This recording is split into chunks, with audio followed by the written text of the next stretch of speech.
Cuando.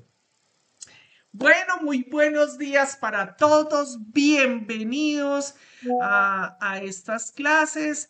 Em, Primero me voy a presentar y voy a dar eh, algunas recomendaciones para las clases que tienen conmigo. Bueno, mi nombre es Natalia Regina Mesa Herrera. Yo soy bioquímica y genetista molecular. Em, a ver, por aquí arreglo algo. Bioquímica y genetista molecular. Trabajo sobre todo mi investigación y pues todas mis actividades académicas y científicas están sobre todo dirigidas a los errores innatos del metabolismo, a las enfermedades huérfanas, en especial los errores innatos del metabolismo. Entonces, pues esta clase, obviamente todo está lleno por todo lo que la ciencia y la academia ha llenado, pero también quiero compartirles toda mi experiencia pues con estos pacientes. Muy bien. Entonces, aquí estoy viendo, voy a cambiar por ahora para que se vea así, mientras, ¿cierto? Tenemos en estos momentos 67 estudiantes, ¿cierto? Van subiendo. Entonces, lo primero que vamos a hacer es que les voy a decir cómo van a ser las clases mías. Entonces, lo primero, recuerden que las personas que no estén de acuerdo se pueden salir porque voy a grabar, siempre grabo las clases y luego las subo a YouTube con el objetivo de que ustedes tengan a disposición esa clase y puedan estudiar. También les envío los PPT. A continuación voy a esperar un momentico que tengo que sacar una de las pantallas. Porque voy a utilizar mi tablerito digital. Listo. Bueno, entonces voy a compartir la pantalla. Listo.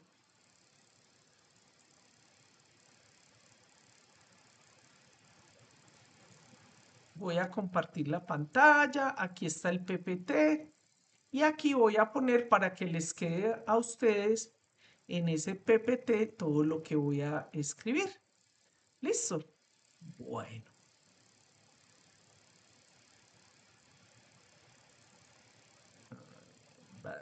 Esto lo vamos a poner por aquí.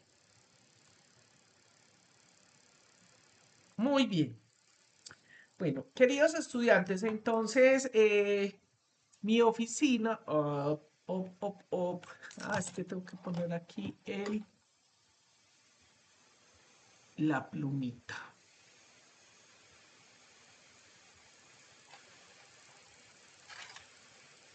Listo. Entonces, como les digo, mi oficina es la 405. Ahí está está toda mi información en el PPT. Mi teléfono es 301-5-283-238 para que me puedan escribir en WhatsApp. Me demora a veces mucho en contestar, pero les contesto. La mejor forma de comunicarse conmigo es a través de el email. Los emails son Natalie Mesa. Ay, madre mía.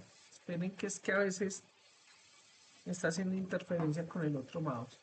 Voy a escribirlo nuevamente. Natalie Mesa.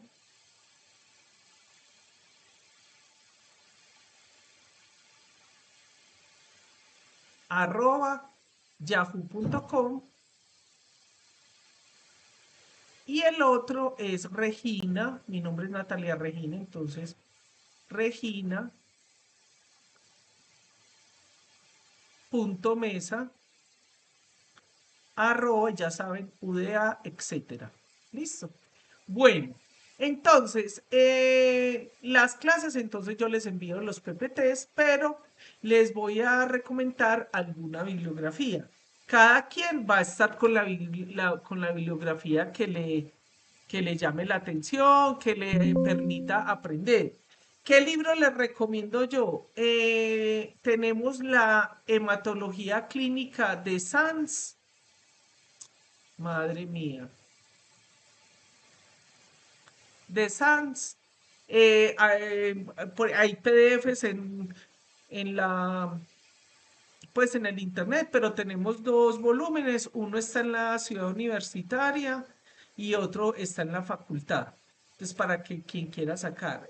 ¿Por qué yo recomiendo? Porque es el libro que incluso ni siquiera la hematología de Williams tiene la parte bioquímica y los temas que yo doy tan detalladamente, pero también puede ser la bioquímica de Matthews.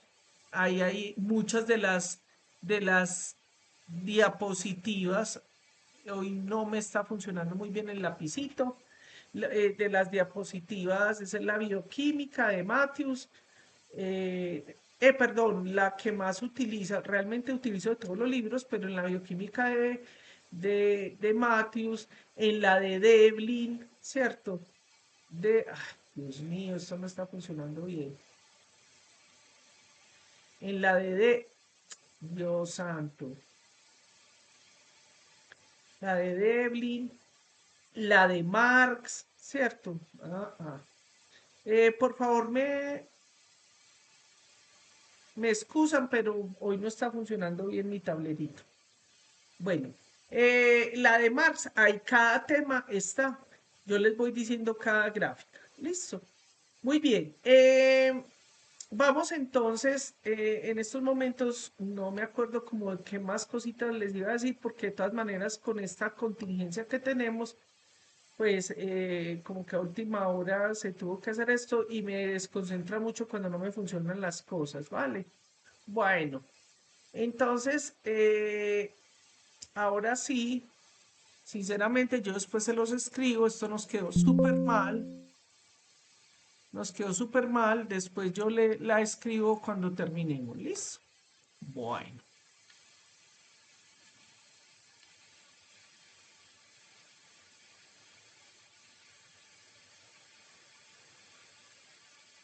muy bien. Ahora sí vuelvo y comparto la pantalla. ¿Qué vamos a ver hoy? Hoy vamos entonces a ver el metabolismo de el metabolismo no, sino la estructura y función de la hemoglobina. Por favor, me confirman de que ustedes están viendo la pantalla, que lo están viendo bien. Sí, profe, sí se ve. Muchas gracias.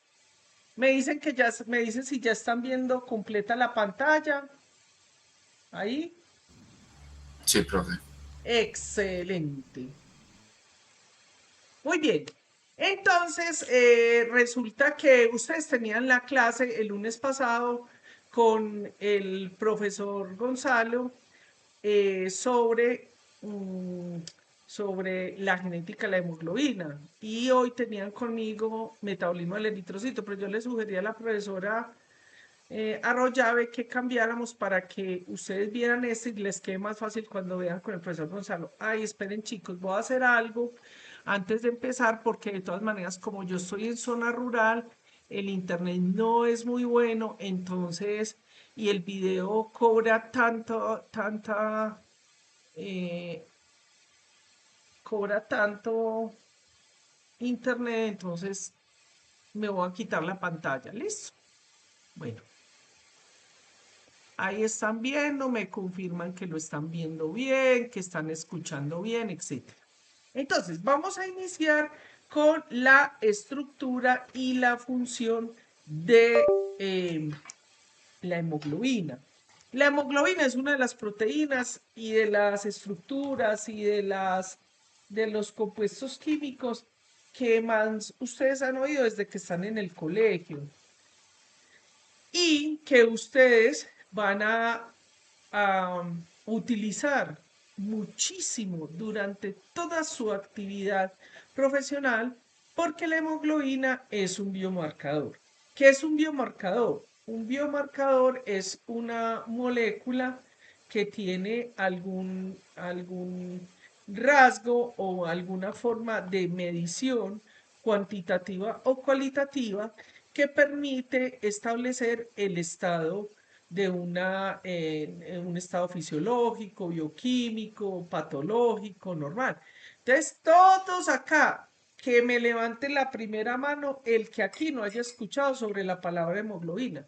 Si ustedes le preguntan a su abuelita, ellos saben qué es la hemoglobina. Puede que no sepan todo lo que ustedes saben, todos esos nombres que vamos a conocer hoy, pero ellos saben qué es y le dicen a usted, hijo, tienes la hemoglobina bajita, come tal cosa. Es una cosa maravillosa. Bueno, aquí están todo lo de mis redes sociales, ¿cierto?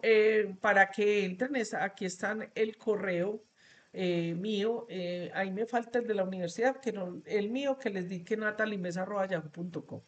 Entonces, bueno. Resulta, queridos y adorados estudiantes, ahí sí voy a prender un momentico en la cámara, que, bueno, yo soy muy viejita, yo tengo 55 años. Yo soy académica y científica, sobre todo científica de ciencias básicas, obviamente aplicadas por las enfermedades huérfanas. Me encanta, soy súper gomosa por todo lo de informática y por todas las nuevas tecnologías, me encantan. Sin embargo, yo esencialmente soy académica y científica y por neurociencia sabemos que el cerebro todavía aprende como cuando estábamos como cazadores y recolectores. Sin embargo, teniendo en cuenta que para muchos de ustedes, eh, pues las nuevas metodologías de enseñanza les permiten adquirir mejor la información, eso lo refieren oralmente ustedes. Entonces yo aquí presento como una gama de, de alternativas para que ustedes adquieran los conceptos. Entonces, hoy estoy estrenando las gráficas que me hizo la inteligencia artificial. A mí personalmente no me gustan porque tienen demasiado color, están súper cargadas y el cerebro se distrae mucho para aprender. Sin embargo, pues teniendo en cuenta que a algunos de ustedes les gusta todo eso, pues yo la hice y la traje. Para mí no, eso es elemental para mí. También les voy a ir indicando porque salen muchos errores. Entonces, también eso lo menciono y es una invitación para también educarlos a ustedes de que no se pueden entregar simplemente a la inteligencia artificial. A ustedes también creo que les tocó Wikipedia, hay que saber eso, hay que conocerlo. Por ejemplo, a mí me gusta más este tipo de estructuras. Recuerde que ustedes ya en el primer y segundo semestre, ¿cierto? Ustedes teóricamente ya deberían saber interpretar. Esto de todas maneras es una interpretación gráfica, pero basada en conceptos académicos y científicos. Ustedes ya saben que esta es la representación de una estructura proteica donde hay unas partes que tienen alfa hélice, ¿cierto? Tenemos aquí un compuesto que es un una apoproteína, es decir, un compuesto que no pertenece a la secuencia aminoacídica, que es el anillo tetraperrólico. Aquí lo tenemos en forma de balotas, que es una de las formas en que uno puede eh, mirar estas estructuras. Es un anillo tetrapirrólico. Fíjese que aquí tenemos que la composición de la hemoglobina, que eso es a ver, voy a empezar a preguntar cositas. Bueno, voy a quitar ya la cámara para que funcione todo bien. ¿Alguno de ustedes podría decirme qué tipo de estructura es esta que vemos ahí? Yo cada que pregunte cuento un, dos, tres, si no me contestan, sigo. ¿Qué tipo Esa de... es cuaternaria. Muy bien, bravo, felicitaciones, me encanta. Felicitaciones. Sí, señor, es una estructura cuaternaria. ¿Por qué? ¿Sabe por qué es cuaternaria? Porque son varias proteínas plegadas, con varios aminoácidos, Exactamente, digo. porque tiene cuatro subunidades. Mire que en el caso de la hemoglobina son dos alfa y dos beta. En el caso de estas son globinas, entonces tenemos las alfa globinas y beta globina. Entonces dirían acá, ay, ¿yo para qué necesito saber eso tan complicado? Ah, queridos estudiantes, porque ustedes van a tener pacientes que pueden tener alfa, enfermedades de las alfa globinas y de las beta globinas, o sea, alfa talasemias y beta talasemias o beta globinas. Entonces, eso tiene una aplicación y sencillamente es una variante genética, ¿cierto? Que cambia unos aminoácidos, que es lo que van a ver con el profesor Gonzalo, y eso hace que entonces no funcione adecuadamente esta unión con el grupo aprostético y por lo tanto esa unión del oxígeno que se pega al anillo prostético. Eso es lo que vamos a ver en esta clase, es conocer esa estructura bioquímica, que esa belleza que estamos viendo ahí, que es en representación, porque en la vida no es real, no hay ni azulito, ni amarillito, ni no. La única molécula que da aquí color y que le da el color a los glóbulos rojos es el anillo tetrapirrólico, pero de eso vamos a hablar en otras clases. Entonces, eso es para nosotros poder estudiar y saber. Listo. ¿Qué es entonces lo que vamos a ver durante esta clase? No me pasó, no me pasó, no me pasó. Chicos, esto es de la inteligencia artificial. Entonces, esto es lo que les digo, que miren estos errores que hay aquí tan horrorosos, pero bueno, no importa, estamos nosotros, los humanos, para explicar. Entonces, eso es lo que vamos a ver básicamente. Este es el resumen de toda la clase.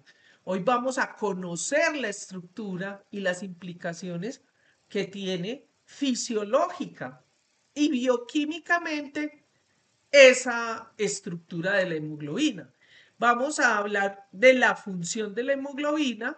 Desafortunadamente no tenemos tanto tiempo, pero ustedes lo van a ir viendo en el desarrollo de su formación en medicina, porque la función de la hemoglobina tiene muchas implicaciones fisiológicas y obviamente bioquímicas, que eso seguro ustedes lo han visto o lo van a ver en fisiología.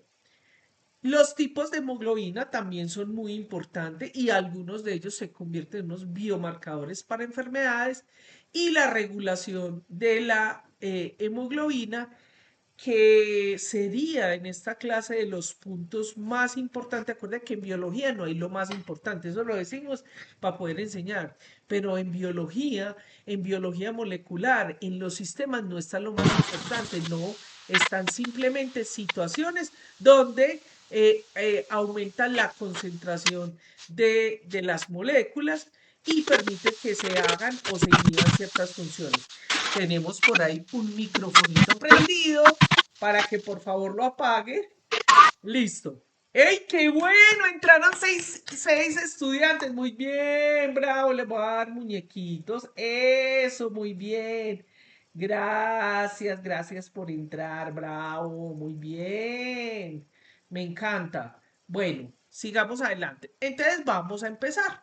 Bueno, entonces esperen, les digo la metodología. Entonces, yo les voy a dejar todas estas cosas de inteligencia artificial y cada uno que lo utilice como bien crea. Pero queridos estudiantes, soy académica, soy científica, soy bioquímica y genetista molecular y no puedo deshonrar mi ciencia. Entonces, por esas razones, y fuera de eso, mi personalidad, yo soy blanco y negro. Entonces, yo les voy a dejar toda mi información, las diapositivas que siempre utilizo y siempre voy a utilizar hasta con sus estudiantes. Lo único que cambio es algunas figuritas cada semestre, pero la información no nos ha cambiado, que es lo que está en blanco y negro. Listo. Entonces vamos a conocer la estructura de la hemoglobina. Fíjense que en este dibujito, miren cómo está de mal hecho. Miren, chicos, que aquí miren que esto es como si fuera, realmente está mal porque son dos subunidades alfa y dos subunidades beta. Ahí este dibujo de la inteligencia artificial está malo. Fuera de eso es un anillo tetrapirrólico y esto aquí es como si fuera una estructura, parecería un carbono, ¿cierto? Una glucosa porque tiene como que 6 carbonos. Fíjense qué mal está. Lo mismo lo del grupo hemo, pero el concepto en general está bien. ¿Qué es la hemoglobina?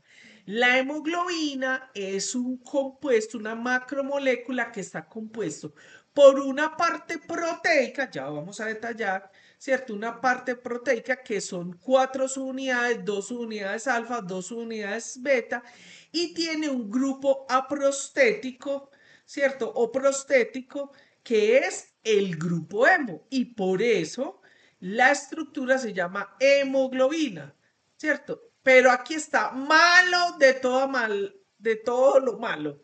O sea, el dibujito está súper malo, tiene errores acá, no está el anillo tetrapirrólico. Ella está aprendiendo la estructura. De repente aquí lo que nos pudo, esto que parece acá, ¿cierto? Muy seguramente es el 2,3-DPG, o sea, este que está acá.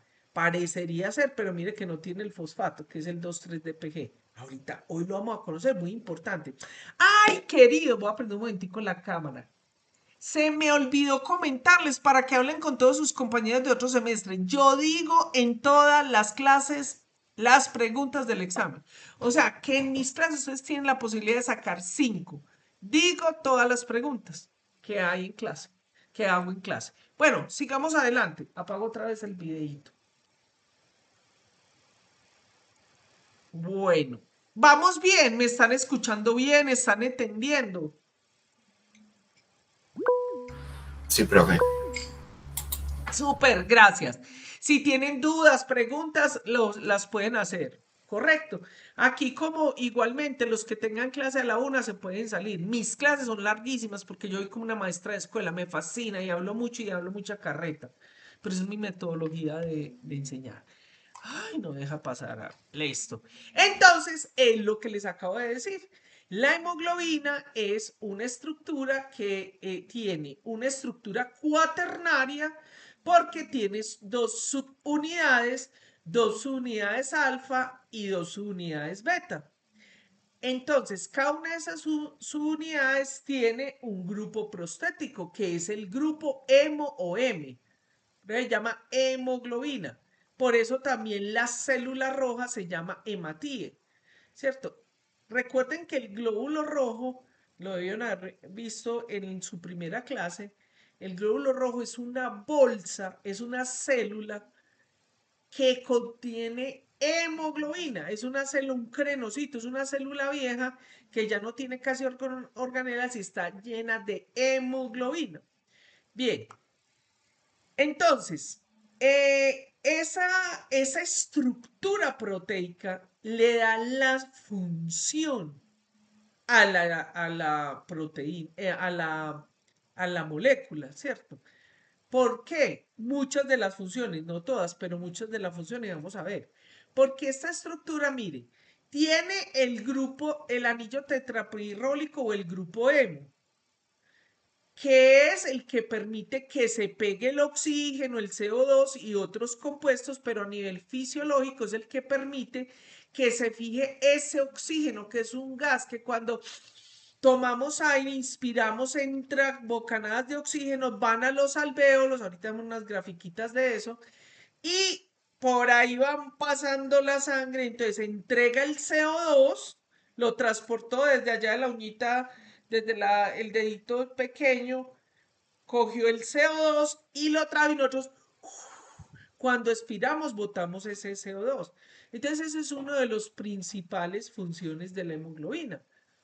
Pero, como les digo, no se acostumbren a ver todo tan determinístico en biología y en fisiología y en los sistemas, porque realmente las otras funciones, aunque la más grande es esta, la del transporte de oxígeno y de CO2, tienen muchas otras funciones que vamos a ir viendo y que a ustedes les van a servir para ver a sus pacientes su estado, para tratarlos y manejarlos. Entonces, podríamos decir que la gran función es ese transporte de oxígenos a los tejidos, de los pulmones a los tejidos y del CO2 de los tejidos o del metabolismo a los pulmones. Aquí está. Entonces, esas son las estructuras. Ay, bueno, miren acá. Esta también la hizo la inteligencia artificial. Entonces, mire que está mal hecha. Miren esta estructura. Ustedes van a aprender en este curso y que es lo que yo quisiera que aprendan de que lo que hagan en inteligencia artificial, usted puede decir, vea, eso está dañado, esto está mal, ¿cierto? Por ejemplo, aquí nos está hablando del anillo de tetrapirrólico, que es una porfirina, ¿cierto? A ver, está cierto que se pega en ese anillo tetrapirrólico, pero vamos a conocer que está mal. Entonces, el glóbulo rojo contiene cantidad de esta hemoglobina, que es la que tiene ese oxígeno. Pero fíjese que vimos en la anterior, acá en esta, que aquí hay como un huequito, un orificio. Resulta que en ese huequito, en ese orificio, hay la posibilidad de que se pegue algunas moléculas.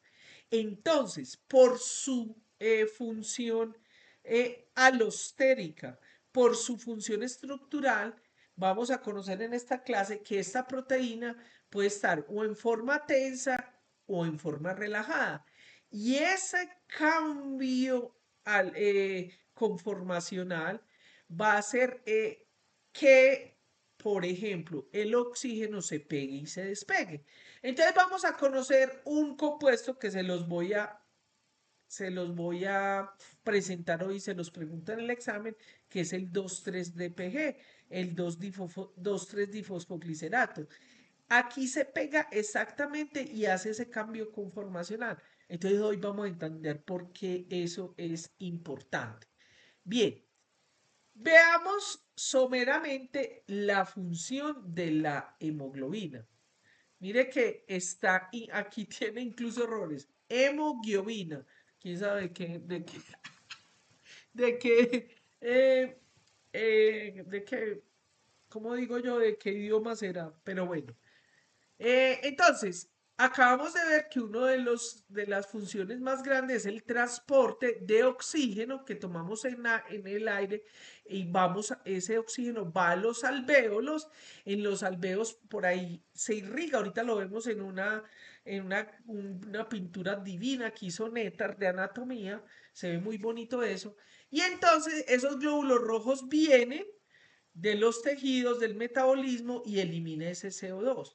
Pero no solamente es el oxígeno y el CO2, sino que también son los hidrogeniones. Acuérdate que H más es hidrogeniones, los protones.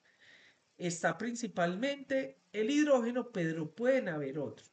Entonces, ese transporte de protones, vamos a conocer una enzima que seguramente ustedes han visto durante estos 3 semestres de su carrera, que es la anhidrasa carbónica, que está muy abundante en el glóbulo rojo, por ejemplo, y va a estar implicado en esa regulación del pH. Bien, entonces, ese transporte de oxígeno y de CO2, ¿cierto? Fíjese que directamente está relacionado, es por la hemoglobina. Ay, ¿qué implicaciones tiene eso? Ah, pues que si tenemos bajita la hemoglobina, ¿cierto? Entonces nuestros pacientes no se les va a entregar adecuadamente el oxígeno a los tejidos. Entonces miren aquí cómo están de tristes. Entonces el cerebro, pues no va a funcionar bien. Los tejidos, entonces cuando hay una hemoglobina o enfermedades genéticas que hacen que la hemoglobina esté bajita, como vamos a ver hoy. Entonces nuestros pacientes presentan cianosis.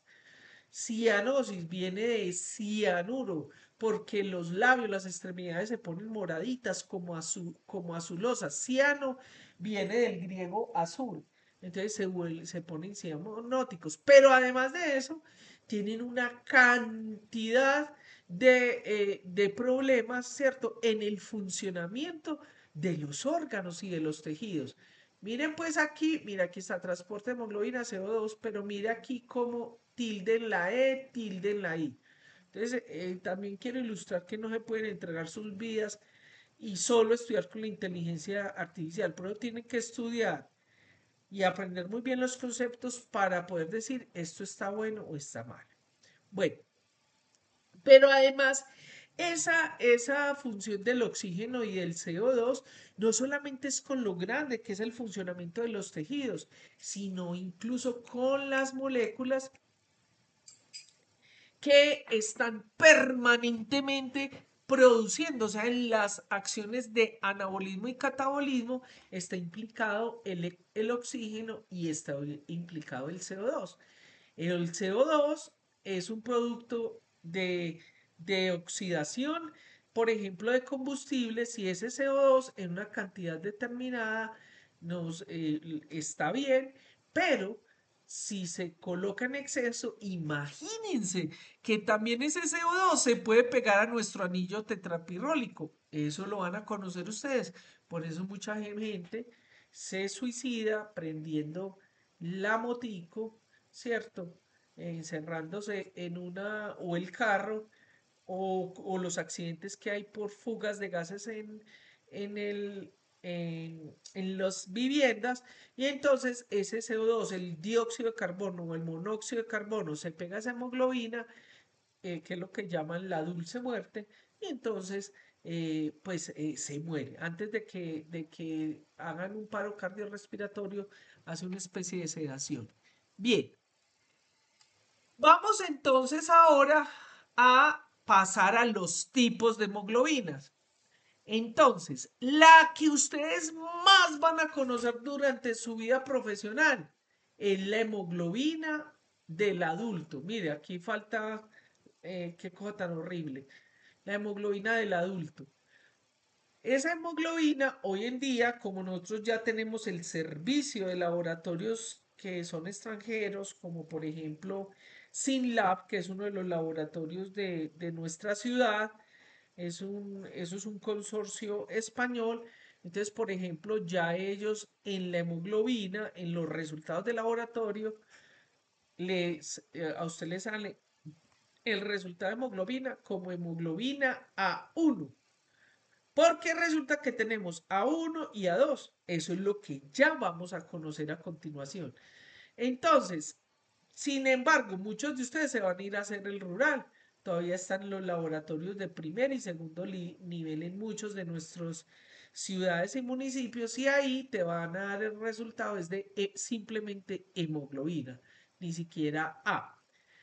Entonces, vamos a conocer, ¿cierto? Por un lado, esa hemoglobina que usted va a poder determinar muchas cosas a través de ella como biomarcador, pero también vamos a precisar, por ejemplo, vamos a conocer algunas cosas sobre la hemoglobina fetal embrionaria, muy importante porque usted va a tener sus maternas que le va a hacer sus revisiones. eh, sobre medicina general, pero además si usted se vuelve ginecólogo, pero además si usted se vuelve pediatra, ¿cierto? Ahí tiene relevancia.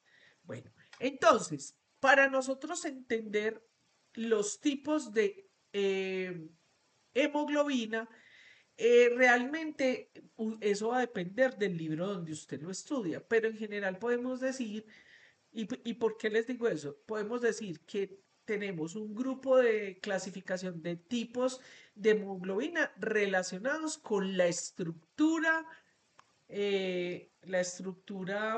proteica de la hemoglobina, o sea, en el contenido. Esta gráfica, por ejemplo, es de Matthews. El contenido de los aminoácidos de cada una de las cadenas, de las dos cadenas alfa, de las dos cadenas betas. Pero además de eso, porque durante nuestro crecimiento y desarrollo, desde el momento de la fecundación hasta que nos morimos, existen varios tipos de hemoglobina, que lo vamos a ver ya. Normalmente estas cadenas, las dos alfa y las dos beta, que no voy a precisar más porque ustedes tienen una clase exclusiva de la parte genética de hemoglobina, entonces ahí van a ver eso. Entonces, las cadenas alfa tienen 141 aminoácidos y las cadenas beta tienen tienen 146 aminoácidos. Ay, porque eso es importante, queridos estudiantes, eso es importante porque resulta que cuando simplemente cambia un aminoácido, vamos a tener como resultado una patología que incluso puede estar comprometida la vida del individuo. Entonces, por eso es tan importante que se tenga en cuenta eso. Lo van a conocer con la clase del profesor. Pero entremos un poquito y en la siguiente diapositiva van ustedes vamos a conocer y van a ver la gráfica que les pregunto en el examen. Se las voy a preguntar, la tienen que saber. Y también se los preguntan en los exámenes, los que vayan a estudiar o a hacer especialización y tengan que presentar exámenes. Entonces, esta hemoglobina, estas dos hemoglobinas que ven acá y las pongo en rojo, nosotros las tenemos, que es la hemoglobina A1 y A2. La A1 es las que tiene 2 alfa y 2 beta. Y vamos ya a entender por qué nosotros, que representa más o menos, dependiendo de la literatura, entre el 97 y 98% de la hemoglobina. ¿Nosotros tenemos hemoglobina A2? Sí, nosotros tenemos. Esa hemoglobina A2 está conformada por 2 cadenas alfa y 2 cadenas delta. Ahorita vamos a ver cuando veamos esa hemoglobina fetal y embrionaria y ustedes se preguntarían, pues sí, o uno se debía preguntar, la naturaleza, ¿para qué hace eso? Miren qué tan bonita y tan sabia, tan maravillosa es la evolución, que es el cambio en el tiempo.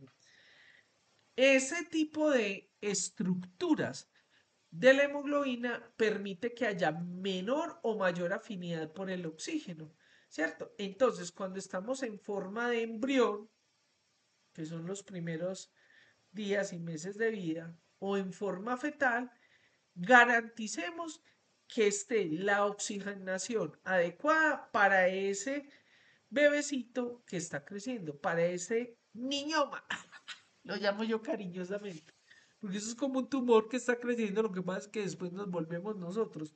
Pero ahí entonces necesitamos garantizar, porque ahí tenemos con gran importancia y fuerza ese crecimiento, ese desarrollo, esa proliferación que permite que se hagan nuevos tejidos, ¿cierto? Ahora, esas hemoglobinas que son, por ejemplo, ya lo vamos a explicar con la siguiente gráfica, la hemoglobina fetal, que por ejemplo tiene 2 alfa y 2 gamma. La hemoglobina Growen 1, es de crecimiento 1, ¿cierto? Que tiene 2 zeta y 2 épsilon. O por ejemplo lo que llaman la Portland, ¿cierto? Que tiene 2 zeta y 2 gamma. Bueno, y así sucesivamente vamos a entender en la siguiente gráfica. En la siguiente gráfica y la pregunto en el examen. ¿Por qué la pregunto? Porque eso le sale a ustedes en los exámenes. Aquí tengo. Entonces les voy a explicar qué significa esta gráfica. Aquí tenemos la síntesis del porcentaje de síntesis de las beta-globinas, ¿cierto? Bueno, y aquí tenemos la edad de nacimiento, la edad de un individuo, ¿cierto? Aquí obviamente la unidad es en semanas. Esto que vemos aquí punteado en negro es el momento del nacimiento, ¿correcto? Que es aproximadamente a las 40 semanas. Idealmente es a las 40 semanas. Muy bien. Entonces, ¿qué es lo que sucede? Voy a entrar como ustedes no se lo saben, yo voy a ir para atrás y para adelante, para atrás y para adelante. Entonces, aquí es el punto cero, o sea, el momento de la concepción. Mire, en las primeras 10 semanas, ¿qué sucede? Fíjese que se empieza a producir, a sintetizar las globinas tipo alfa, vea. ¿Hasta cuándo? Hasta que nos morimos, vea, ¿cierto? En cambio, la beta, que es la que va a ser la hemoglobina A o la hemoglobina del adulto, se lo paso para que lo recuerden, hemoglobina AB1, hemoglobina A1 que tiene 2 unidades alfa y 2 beta. Fíjense que la beta apenas a la semana 30 va a empezar a sintetizarse. ¿Y hasta cuándo va a estar? Hasta que nos morimos durante toda la vida. Y nosotros tenemos en las primeras semanas, no, mire, está en cero. No sintetizamos, no producimos cadena beta, que es la que está en verde. En rojo es la alfa. Pero en el momento cero, fíjese que se empiezan a producir otras. Vamos a ver la embrional. Recuerdan que aquí vimos que hay unas que son embrionales, que son las que se llaman la Grower 1 y la Portland. Vamos a verlo acá. Entonces, ¿qué sucede? Esta, mire cuál es el porcentaje de las cadenas, es bastante alto, ¿cierto? Desde el momento de la concepción se sintetiza esos que son, esta morada es la epsilon, ¿cierto? Y esta naranja es la zeta. La unión de esas cadenas que van a formar las que son la Grover y la Portland, que tienen Z y Epsilon y Z y gamma. Esas son letras del alfabeto griego. Correcto. Entonces miremos la primera. La primera que nos dice que es la Z y la Epsilon. Miremosla acá. Entonces, esta es la Epsilon. Desde el momento de la fecundación se empieza a producir, pero empieza a bajar y bajar y bajar y se pierde, se pierde. Muy poquitas quedan. O sea, eso se va casi a cero durante la vida. Muchas veces después del nacimiento están algunas porque, pues por algunas patologías. Miremos la cadena, volvamos atrás. Entonces tenemos la Z y la epsilon. Miren la Z. La Z igualmente empieza desde el momento cero y va bajando, bajando hasta que se pierde. Pero al mismo tiempo empieza a sintetizarse la gama. Esa gama durante, fíjese que no solamente durante la etapa embrionaria, que es esta, las primeras semanas, ya por aquí ya estamos en forma de fetico, ¿cierto? O sea, antes somos una mórula, somos un renacuajito, somos un frijolito, un renacuajito, luego un mostrico ahí que tiene unos bracitos como los dinosaurios, ¿cierto? Hasta que ya nos volvemos parecidos a un humano, ¿cierto? Ya tenemos bracito y todo eso, carita y todo ese tipo de cosas. Y ahí ya empieza la parte fetal. Esta es la parte fetal. En esa, mire que la embrionaria se empieza la zeta, perdón, la gama. Y esa gama, ojo, porque esa gama podemos tenerla hasta después del nacimiento. Mírela acá, ay, perdón, mírela acá. Entonces, la gama, que es la que se llama la hemoglobina Portland, porque es donde la describieron, que tiene Z y gamma. Entonces, aquí, durante este tiempo se mantiene, vamos a tener entonces también lo que son cadenas, que ya son fetales, son hemoglobinas que van a estar compuestas por cadenas alfa, que es la roja, y por cadenas gamma, que es la azul, que es lo que llamamos la hemoglobina fetal. Y esa hasta el momento del nacimiento. Después empieza a descender, después incluso hasta las 20 semanas se podemos encontrar hemoglobina fetal compuesta por cadenas alfa y por cadenas gamma. Ya entonces hacia final del embarazo, entonces empieza a producirse la beta, que es la que va a dar origen y va a ir durante toda la vida, que es la que está representando la hemoglobina A1.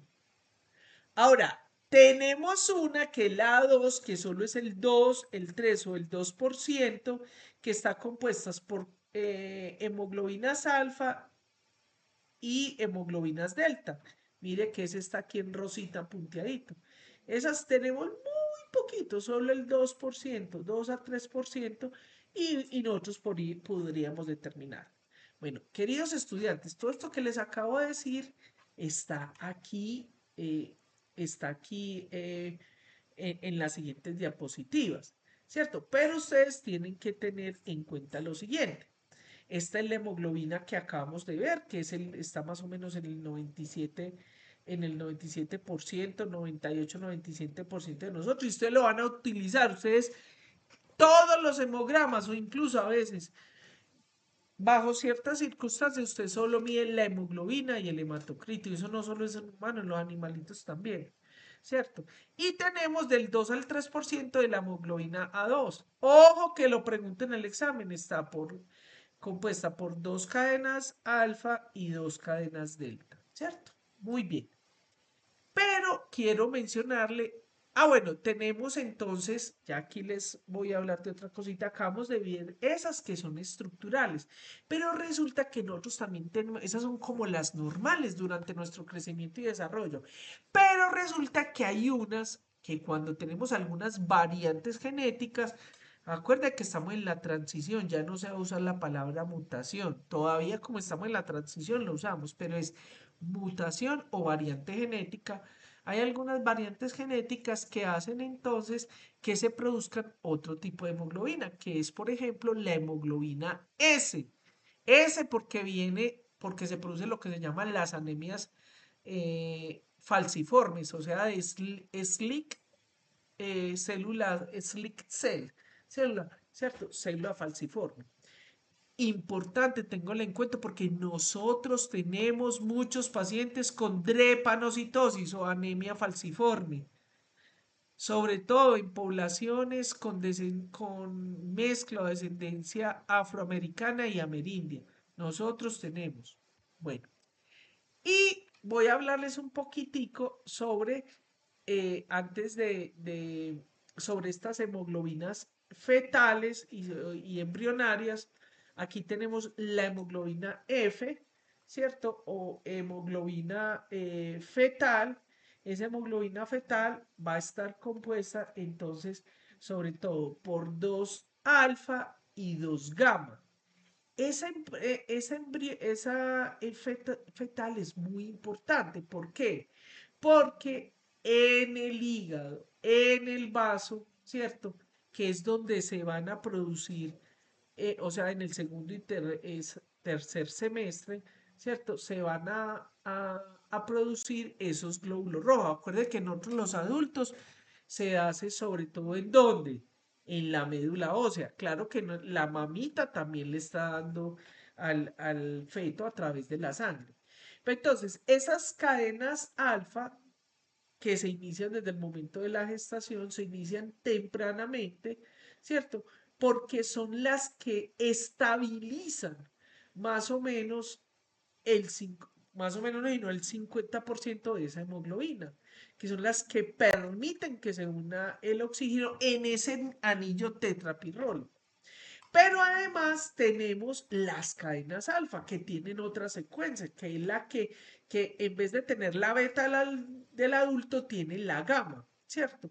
Y esa gamma, entonces, ¿qué es lo que permite? ¿Ustedes qué se les ocurre por qué pasa eso? Más adelante les traigo una grafiquita de eso.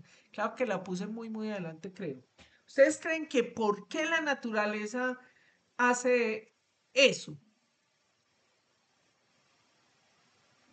Uno, Por- dos, dime. Porque en el desarrollo, en el crecimiento fetal, el, digamos que la oxigenación viene desde la madre. Entonces, Es la hemoglobina fetal necesita exactamente, tener mayor afinidad por el exactamente, oxígeno exactamente. para Pero, quitársela de la madre. eh, ¿qué es lo que necesitamos? Ahí está en crecimiento y desarrollo el bebecito. Entonces necesitamos que esa hemoglobina que tiene el bebecito tenga una afinidad mayor que las otras. Entonces, la hemoglobina fetal tiene mayor afinidad por el oxígeno que la del adulto. Entonces eso hace que sea muy eficiente de ese oxígeno que viene. ¿De dónde viene el oxígeno? De la sangre de la mamita, ¿cierto? Muy bien. Ahora, tenemos entonces que yo les estoy poniendo eso porque les pongo diferentes formas como vienen los diferentes libros que les recomendé. Hablemos, por ejemplo, de la oxihemoglobina. Esa oxihemoglobina le vamos a dar muchas características y se me fue el puntito. Tiene muchas características, pero se refiere cuando se une el oxígeno al hierro. Esto que tenemos acá es una representación del anillo tetrapirrólico. Ay, vení, espérate, yo trato de cerrar WhatsApp para que no salgan las notificaciones. Bueno, y entonces ahí se pega el oxígeno. Ese cambio del oxígeno hace que haya un cambio conformacional. Entonces, cuando tiene el oxígeno, lo llamamos oxiemoglobina. Y cuando no lo tenemos, se llama desoxiemoglobina. Ahora, tenemos otro tipo de hemoglobina que es la metahemoglobina. Esa metahemoglobina no se preocupen que eso lo vamos a ver tanto en esta clase como en la del metabolismo del eritrocito para que entiendan mejor. Entonces, esa hemoglobina, ese grupo hemo, resulta que a veces se le pega el hierro en estado férrico, o sea, +3, y se pega ahí en ese anillo tetrapirrólico. Nosotros tenemos un mecanismo para quitar eso, para que se pueda pegar, es el hierro 2, o sea, +2 para pegarnos, sino que esté en estado 2. O sea, hay una enzima que ayuda a que haya, se llama metahemoglobina reductasa, que lo que hace es que cambia el estado del hierro de que esté en +3 a +2. ¿Para qué lo necesitaba el +3? Para que se pueda pegar eh, el oxígeno, el CO2. Cuando no se puede pegar, entonces produce una enfermedad que se llama una enfermedad que también la llaman de papás o de los pitufos, porque los pacientes se vuelven azules y es una deficiencia por esa enzima que se llama la metahemoglobina reductasa, que lo vamos a ver después.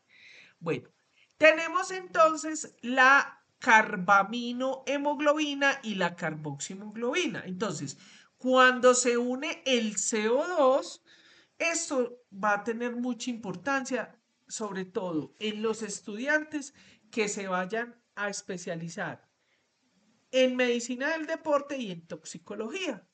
Pues por obvias razones, porque la carbaminohemoglobina, o sea, el CO2, y la carboxiemoglobina, CO2, CO, monóxido de carbono y dióxido de carbono, se convierten en biomarcadores para el estado fisiológico del paciente o cuando hay una intoxicación por CO2 o CO2. Listo. Y bueno, aquí nos faltó una cosita que es importante, no sé por qué no me aparece, ay, perdón, que es sobre la hemoglobina embrional. Voy a pasar aquí arriba nuevamente. En estas dos embrionales, ¿cierto? Acuérdense que son las cadenas Z, la epsilon y la gamma, ¿cierto? Entonces, ¿por qué es predominante? Porque ahí esa cadena Z todavía no podemos ni siquiera decir que es un bebé, está ahí el embrioncito primitivo en los primeros días o semanas, ¿cierto? Y lo que hace eso es que ese tipo de estructuras, al igual como los vimos en la alfa y la gamma, permitan que haya mayor afinidad por el oxígeno que la del adulto. Listo. Entonces, ya sabemos que eso se va a reducir drásticamente, más o menos en la semana 10, 12, 11. Bueno, muy bien. Sigamos acá. Tenemos entonces que hay otro concepto que no es que sea tipo, pero que ustedes lo van a usar mucho clínicamente, que es que ustedes lo van a ver, sobre todo los que están en cirugía, en traumatología, en urgentología, ¿cierto? Que es una sangre que es muy escarlata, que generalmente es arterial y es porque es una hemoglobina oxigenada, o vamos a ver una sangre oscura, ¿cierto? Que es la sangre venosa y que está reducida porque no tiene el oxígeno. Bien. Ojo, querido estudiante, lo pregunto en el examen. Esta tiene hoy en día unas implicaciones importantísimas, sobre todo en los medicina general, los que van a estudiar endocrinología, medicina interna, que es la hemoglobina glicosilada. Resulta que cuando hay una hiperglicemia, o sea, un aumento de glucosa en sangre, entonces esa glucosa va a tener O sea, se va a pegar a la hemoglobina y va a quedar como la vemos acá. Es decir, es una hemoglobina que se le va a pegar la glucosa.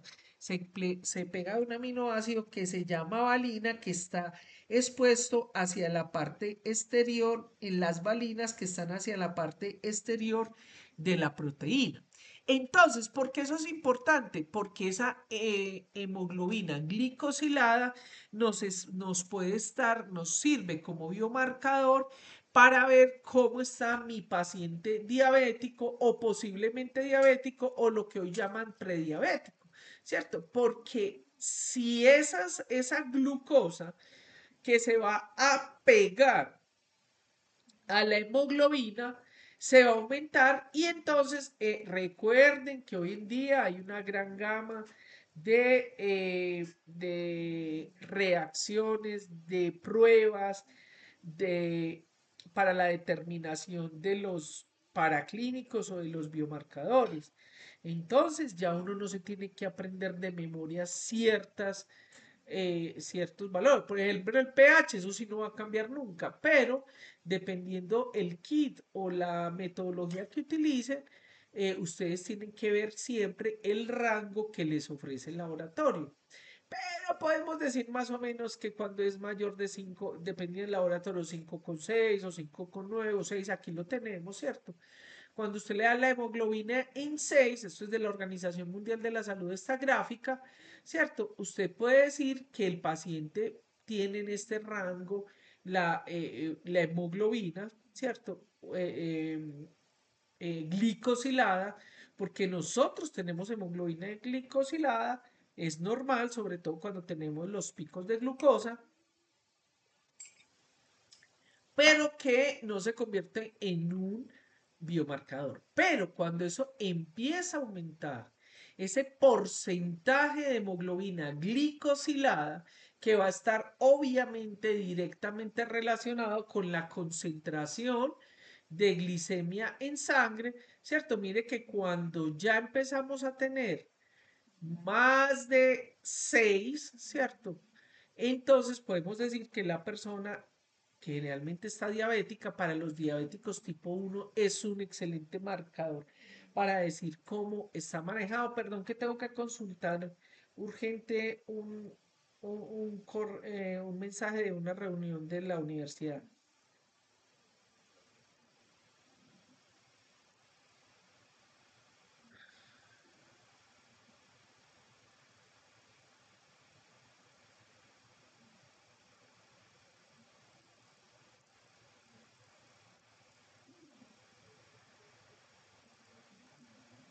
Bueno, entonces, queridos estudiantes, ¿cierto?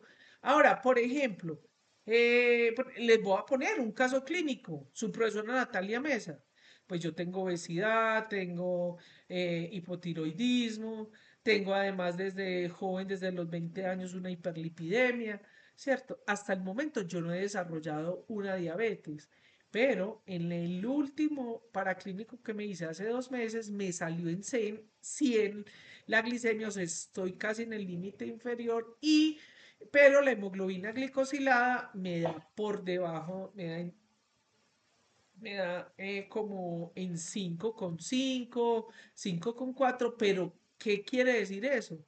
Mis médicos tratantes me tienen que sugerir que me cuide, que haga control de dietario, actividad física, estrés, bueno, todo ese tipo de cosas, ¿cierto? Para controlar.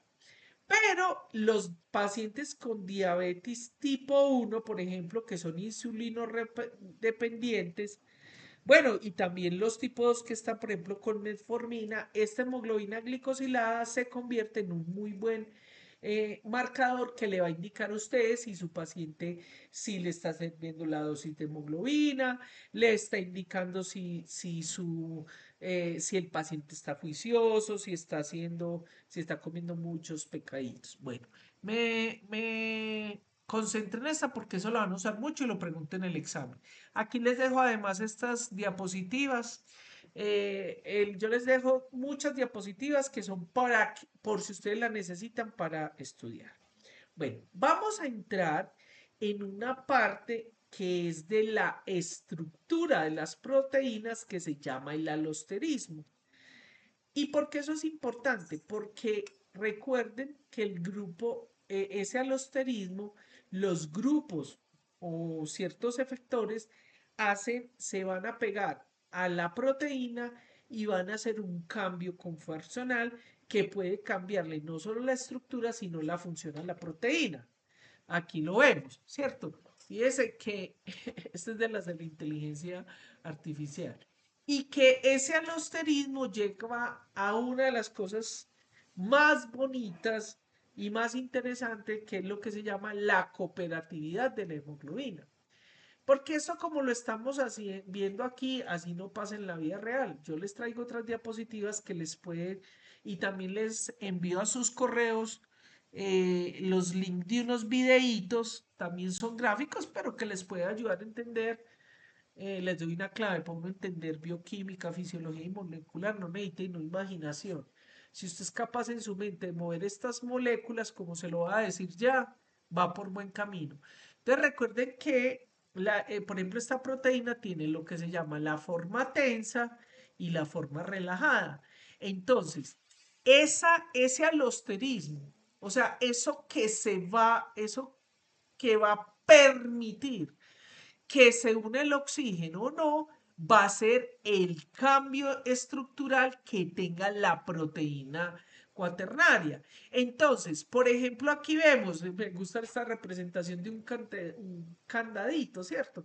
Ella está en una forma, ¿cierto? Que por un lado no va a permitir que ese oxígeno se pegue adecuadamente, ¿cierto? Entonces, y favorece los enlaces fuertes de los aminoácidos, de la interacción entre los aminoácidos de cada una de las subunidades. Sin embargo, aquí pues nos falta este huequito que va a ser muy importante, ahorita lo vamos a tener, ¿cierto? Se pueden unir, sea en el anillo tetrapirrólico o en el orificio que tenemos acá, van haciendo que cambie, que haya una transición de la estructura de tensa relajada no de, sino entre, porque eso va a depender de la concentración de los compuestos que tenga, ya vamos a ver cómo. Permite que entonces en ese cambio haya un mejor alosterismo y se van a unir con facilidad, entonces ya sea el de oxígeno, el CO2, etc. Miremoslo acá. Entonces, eso es lo que se llama el fenómeno de cooperatividad de la hemoglobina, ¿cierto? Y eso lo que va a hacer es que va a ayudar a que se rompan esos enlaces entre la secuencia de aminoácidos, ¿cierto? Entonces, esa cooperatividad va a hacer que, ojo, que no solamente es el CO2, perdón, el oxígeno, sino también el CO2. Ahí les dejo esa información. Esto que ustedes ven acá, también les dejo esta ayuda, es del libro de Leninger o de Nelson Cox, de Leninger. Esa es una de nuestras Biblias en los bioquímicos. De ahí saqué eso. Entonces, es porque eso no solo, lo que pasa es que este modelo que fue por este Monod,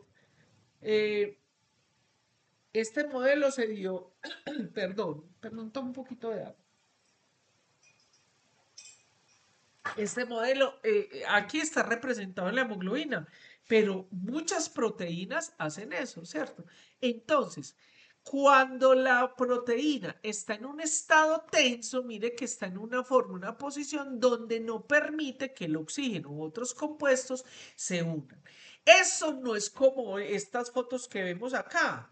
Por eso les pongo yo un videíto y les pongo incluso como estudié yo antes cuando era jovencita, cómo uno podía entender eso, porque nosotros en nuestra época para estudiar no teníamos todas estas gráficas y dibujos que ustedes tienen maravillosamente, pero que a veces castran la imaginación. Entonces, las moléculas están pasando permanentemente de un estado T, que es lo que se llama el estado tenso, a un estado relajado. O sea, que ese alosterismo permite ese cambio estructural que va a permitir o que favorezca o que obstaculice, en este caso, el CO2. Mírenlo acá, ¿cierto? Este es lo que se llama, este es uno de los que utilizamos los que trabajamos en bioquímica, que es lo que se llama en barras y balotas, ¿cierto? Todo lo que sea en cilindro es la representación. Ustedes ya deberían saber eso como futuros médicos, que si bien una estructura de esta, sabemos que es una estructura aminoacídica lineal y que si vemos estos barriletes son una estructura alfa hélice. O sea, fíjese que la hemoglobina está compuesta sobre todo por eh, primera forma, que es la forma lineal de los enlaces peptídicos que lleva proteína de estructura primaria, y esto es estructura secundaria, ¿cierto? Cuando tiene alfa hélice. Ahora, aquí están cada una de sus unidades. Quiero que vean lo que me interesa de esta gráfica. Usted no tiene que aprender ni los dibujitos ni nada. Yo le cuento, es porque yo soy la bioquímica y eso. Fíjense que aquí tenemos el estado tenso y aquí este orificio permite, pero además está exponiendo unos aminoácidos, como lo vemos acá. Entonces aquí se puede pegar, pues pasa, ¿cierto? Y tiene interacción como por ejemplo con la histidina, ¿cierto? Como lo vamos a ver con el 2,3-DPG, y entonces eso está favoreciendo, sea el estado tenso o relajado, lo que va a permitir la liberación de, o sea, el cambio conformacional para que entregue el oxígeno. Eso que ustedes ven acá, ¿cierto? Ese es el video que les voy a enviar. Aquí, que esto es lo que se llama la afinidad y el cooperativismo de la hemoglobina, que lo da ese alosterismo, ¿cierto? ¿Cómo cambia al unirse con, pues, como el 2,3-DPG? ¿Cómo cambian esas estructuras? Bueno, aquí en este video solo nos muestra cómo cambia las estructuras, las alfa-globinas y las beta-globinas en un estado tenso o en un estado relajado. Bien, el videito no lo puedo poner ahí. ¿Por qué no lo pongo? Porque si lo pongo, me cortan el video de YouTube que les envío a ustedes. Por eso se los envío separado. Aquí también esto es netamente ilustrativo. Usted no se tiene que aprender nada. Usted solamente tiene que saber que lo que permite o no facilita, no, sino que en el estado T vamos a tener unas hemoglobinas que están en estado de deoxihemoglobina, o sea, sin oxígeno. Y en el estado R permite esa exposición de estos anillos. Este sí es un verdadero anillo tetrapirrólico. Los círculos representan el hierro, ¿cierto? Y ahí se va a poder pegar el oxígeno y es lo que conocemos como la deoxihemoglobina. Esto es para los que nos interesa la bioquímica, para ustedes no, pero yo es para que ustedes miren, porque esto que parece superficial, relleno para todos ustedes, todas estas básicas, pero eso está ocurriendo permanentemente en nuestro organismo. Y miren, si nosotros pusiéramos el anillo tetrapirrólico, que es una estructura plana, el verde es el el hierro, y aquí es donde se pega el oxígeno, y nosotros podemos ver cuando se pega o despega. Este es el 2,3-difosfoglicerato, ¿cierto? Cómo cambia la estructura, mire cómo cambia el ángulo ligeramente de ese anillo tetrapirrólico, del hierro de ese anillo tetrapirrólico, y permite entonces que se pueda pegar o no el oxígeno. Miren, aquí estamos viendo cómo se pega a esta histidina y hace que se mueva el anillo tetrapirrólico. Aquí lo vemos entonces como este es el anillo tetrapirrólico. El video se los envío, y este es el oxígeno, y vemos cómo va a mover. Entonces, al moverse en ese plano, cambia la estructura. Queridos, ese es el famoso alosterismo o cooperatividad de la hemoglobina. Bueno, entonces, ya dicho como en Más Cristiano, en el mismo dibujito, ¿cierto? Esa baja afinidad por el oxígeno, ¿cierto? Hace que entonces se haga las uniones son más fuertes, ¿cierto? Y los enlaces son más rígidos, mientras que cuando está el oxígeno hace uniones débiles y la estructura es más flexible. Miremoslo acá. Esta es la gráfica que usted como médico va a manejar y tiene que tener en la cabeza, ¿cierto? Esta es la saturación de oxígeno. Voy a explicar ligeramente algo acá para que entiendan. Después lo pueden ver en el video y si no entienden me pueden buscar y les puedo explicar, porque esto les da mucha dificultad. Resulta que en este eje vamos a tener entonces la saturación de oxígeno, ¿cierto? Y aquí vamos a tener lo que se llama el PO2 o la presión de oxígeno que se mide en miligramos de mercurio.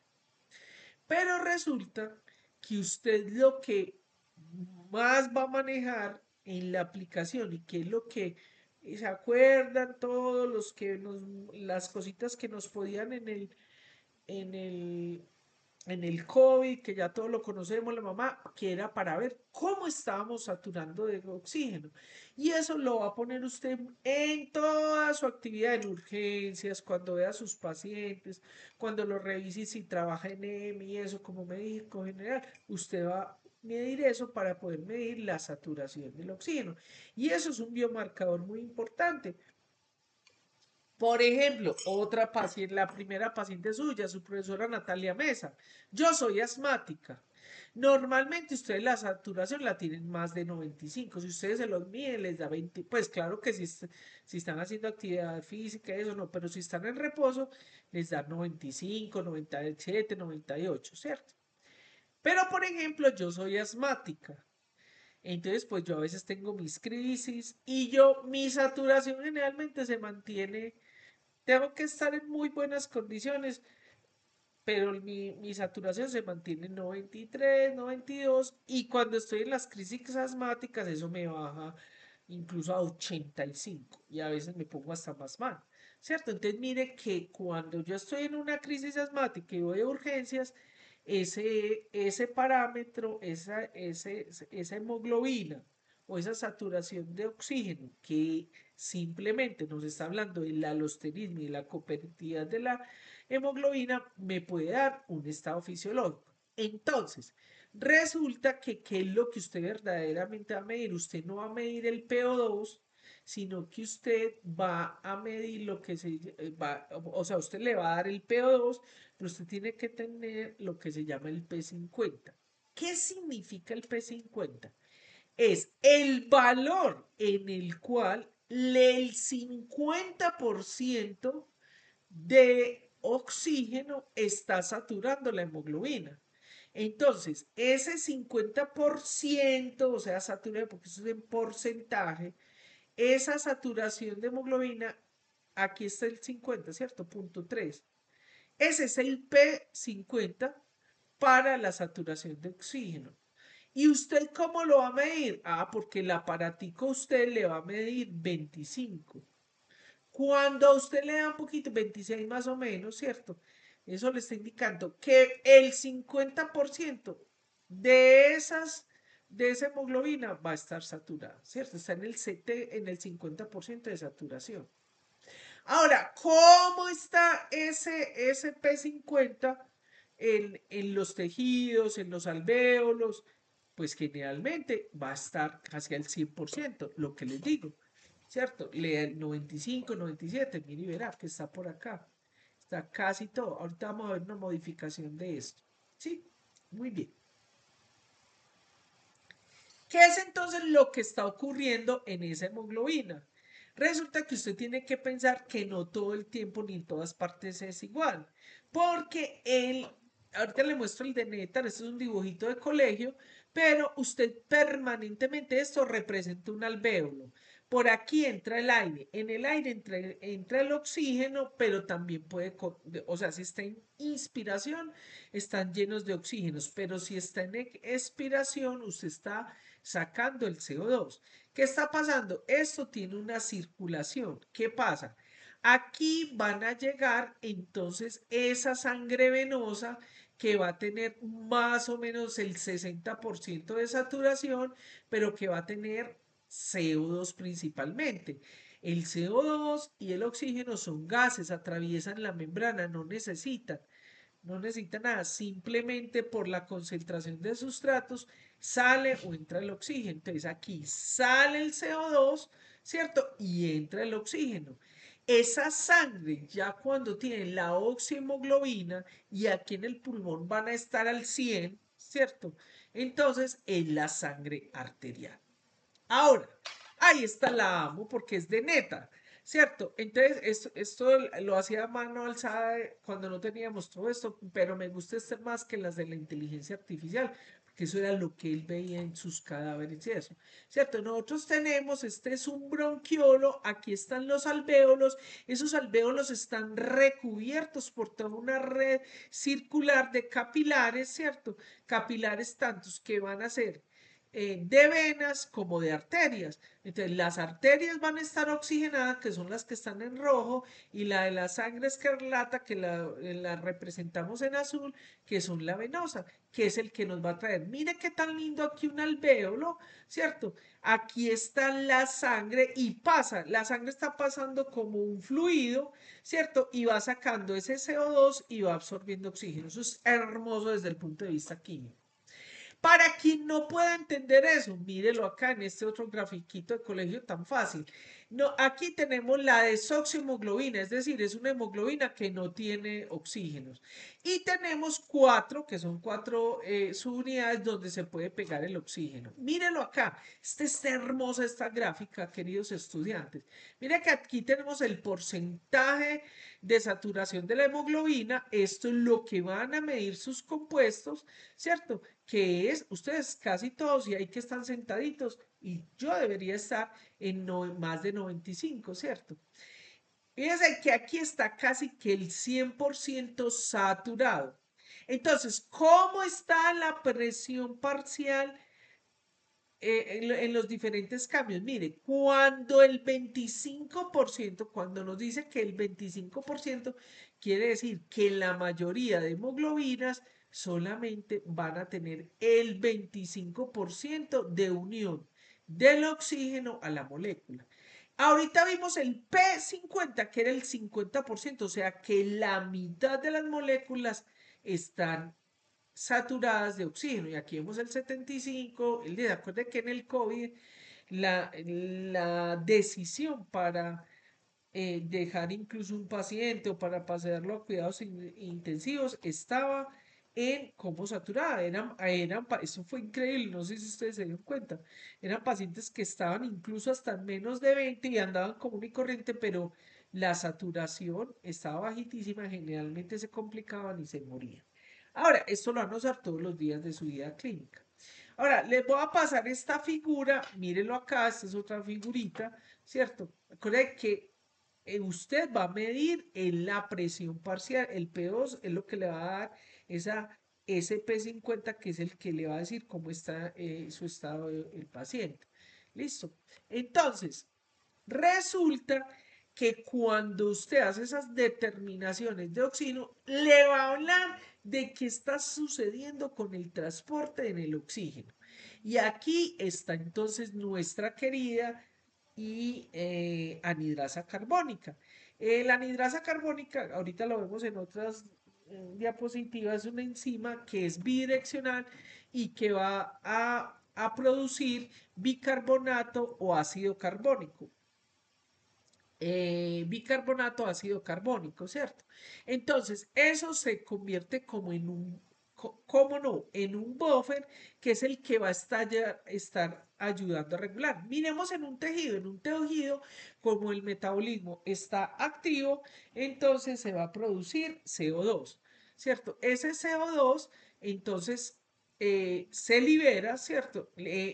Aquí tenemos el endotelio, o este es pues de las venas, arterias y capilares, y por ahí van pasando, está llena de glóbulos rojos, y entonces este CO2 pasa, ¿cierto? Pasa. Y aquí este CO2 se une y entonces se convierte en ácido carbónico. Y esos son lenguajes químicos que le está diciendo a la enzima en qué dirección se tiene que mover, sea para producir ácido carbónico o bicarbonato. Pero además de eso, eso va a estar implicado con lo que me imagino que en la introducción, que es con las bombas que existen en estas células, ¿cierto? Entonces, lo que está reconociendo la célula es dónde está, donde hay una mayor concentración de CO2, y aquí necesitamos es entregar ese glóbulo rojo que viene lleno de oxígeno, ¿cierto? Y al estar lleno de oxígeno, entonces se libera de la hemoglobina y lo entrega a los tejidos. Es bellísimo eso. Aquí lo vemos al contrario en un alvéolo. En un alvéolo está pasando la sangre, está lleno de CO2, ¿cierto? Pero como en el alvéolo la mayor presión es del oxígeno. Por eso en un alvéolo está el 97%. Entonces entra el oxígeno, fíjese que aquí también funciona nuestra anhidrasa carbónica y es lo que permite. Esa es la maravilla de la fisiología y el alosterismo estructural de la hemoglobina. Muy bien, mírelo acá. Mire cuando usted, esta es una aplicación de esas gráficas para que ustedes puedan entender la importancia. ¿Yo para qué necesito eso? Obviamente que si usted no es médico del deporte, o pues, o sea, por ejemplo, los deportistas de alto rendimiento, por ejemplo, ahorita que estuvimos en el Mundial, todo el equipo, sobre todo esos que son muy tesos, Alemania, España, todos esos tienen muy bien y andan casi que con su propio laboratorio midiendo a estos deportistas eso para saber, para poderles adecuar su actividad física de acuerdo a donde estén, al clima, al nivel del mar donde estén. Porque fíjense ustedes que miren cómo tenemos acá que cuando estamos, esta es la saturación de venas y de arterias, ¿cierto? Este es el P50 y cuando nosotros, esto es al nivel del mar, más o menos, ¿cierto? Fíjese que el P50 está más o menos en 26, 27, casi 30, ¿cierto? Tanto en la sangre arterial como en la venosa. Pero cuando hay un aumento de hidrogeniones, de CO2, ¿qué vamos a hacer? Que estas curvas van a moverse hacia la derecha, porque se va a necesitar mayor oxígeno para poder llegar a ese P50. Bueno, esta fue la que les hice acá, esta yo creo que la puse donde no era. Que eso también lo puse acá, es para recordarles que eso se convierte en la hemoglobina en un biomarcador, la fetal es obviamente para, sobre todo para, pues enfermedades, pues sobre todo pacientes que puedan tener enfermedades que por una asesoría genética lo sepan, pero y que pues aquí no lo hacen, pero en otros países lo miden incluso, ¿cierto?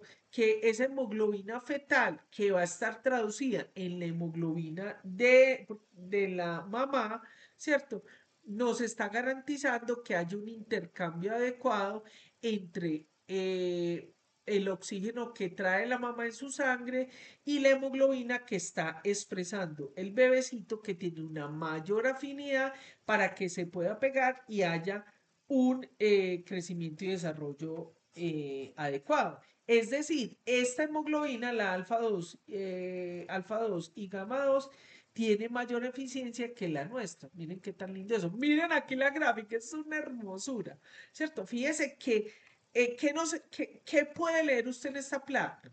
Que como el bebé tiene esa hemoglobina fetal, necesita tiene mayor afinidad, entonces el P50 es más bajito que el de la madre. Fíjese que la madre embarazada, ¿cierto? Está mucho más porque ella pues tiene su hemoglobina en 2 alfa y 2 beta. Pero como el bebecito necesita mayor, que sea más eficiente, por eso corre la curva hacia la izquierda, no hacia la derecha. Y cuando esta es una madre, estas somos nosotros normalmente. Pero esta situación va a ser modificada por la temperatura, por el CO2, por los hidrogeniones, por el 2,3-DPG, que es lo que vamos a ver ya. Esta figurita es la que nosotros utilizábamos, por favor, quienes no entendieron. Mire, yo les pongo aquí estos videos, pero ustedes tienen que pensar que en las moléculas no es como las fotos. O sea, no todos están saturados al mismo tiempo, ni todos están, no todos tienen hemoglobina, ni todos están sin hemoglobina. Eso es una transición permanente que va a depender de la concentración de sustratos. De hecho, cuando se une, como lo vamos a ver más adelante, el primer oxígeno que se pega a una de las estructuras ayuda a los otros, ayuda a mejorar ese alosterismo. Bueno, entonces aquí a continuación vamos a ver los factores que afectan esa unión al oxígeno. Existen muchos, pero principalmente están el 2,3-difosfoglicerato, el efecto Bohr, que es la unión de protones, y el dióxido de carbono. Entonces, ¿qué es lo que va a pasar? Que esos efectores o eso van a afectar ¿qué? La estructura de la hemoglobina. Por lo tanto, van a afectar el alosterismo, siendo positivo o negativo, ¿cierto? Aquí vemos que, por ejemplo, si se aumenta el CO2, si se aumentan los hidrogeniones, si se aumenta el 2,3-DPG, va a ayudar a que haya una transición, ¿cierto?, de la estructura de tensa a relajada, lo que va a permitir que haya menor o mayor afinidad por el oxígeno, ¿cierto? Si nosotros tenemos mayor concentración, por ejemplo, de 2,3-DPG o esos hidrogeniones, ¿cierto? Nos va a indicar qué es lo que tiene el organismo, como lo vamos a ver ahorita en el ejemplo en las alturas, porque en las alturas, ¿cierto? Necesitamos que se libere para que se oxigenen esos los tejidos, porque cuando estamos a más altitudes la oxigenación va a ser menos, entonces necesitamos una eficiencia en la liberación de ese oxígeno a los tejidos. Miremoslo acá. Entonces, el principio de ese alosterismo es una proteína que es alostérica. ¿Qué es alostérica? Que se le pegan diferentes compuestos y eso va a ser un cambio conformacional. O sea, que eso va a afectar el cooperativismo con el oxígeno. Es decir, que el alosterismo es lo que hace que este oxígeno se libere más fácilmente o no. Aquí vemos esta fotografía clásica que incluso fue portada que yo creo que en la facultad en la biblioteca todavía están esos libros viejitos. Pero yo la amo. ¿Qué significa esta gráfica? Vamos a empezar a ver entonces el efecto que tiene, entonces, que tiene el 2,3-difosfoglicerato, ya les voy a indicar. Lo que pasa es que como en los otros semestres primero se daba el eritrocito, ya ustedes sabían.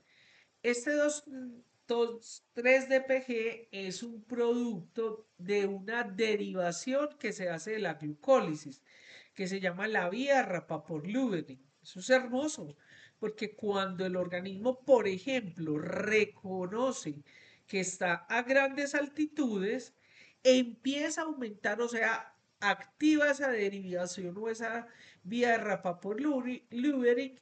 Entonces aumenta la concentración de ese 2,3-difosfoglicerato, que básicamente es un glicerato que tiene un fosfato en la posición 3 y un fosfato en la posición 2 y un fosfato en la posición 3. Entonces, al aumentar la concentración de la producción, porque reconoce el organismo, mire que todo es integrado, se aumenta la concentración en sangre. Entonces, este 2,3-DPG tiene afinidad aquí en ese huequito. Este dibujo de Evelyn representa, aquí son, mire que aquí están los anillos tetrapirrólicos, ¿sí lo ven? Acá, ¿cierto? Y esta es la hemoglobina.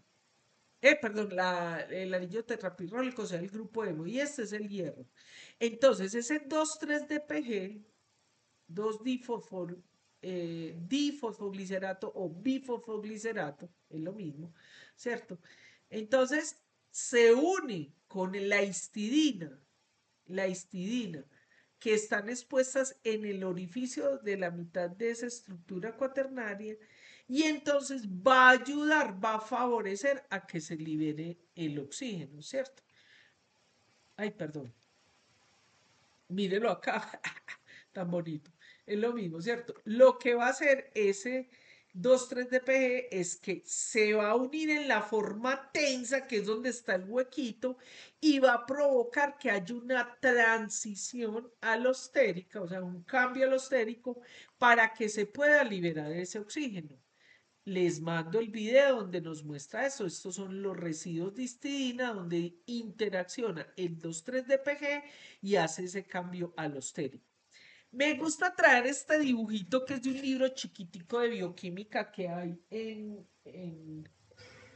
está en la facultad. El libro, un momentico, se llama Kuhlman, con K. Ahí está en la facultad de Panamericana.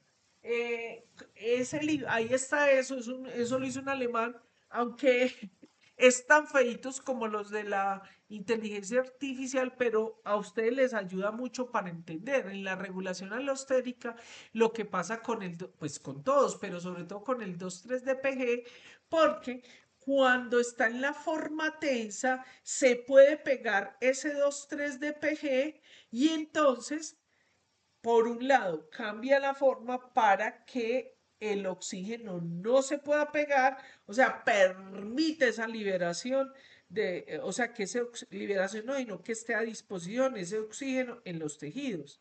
Entonces, esa forma T, que es la tensa donde está el huequito, ¿se acuerdan la que les mostré anteriormente?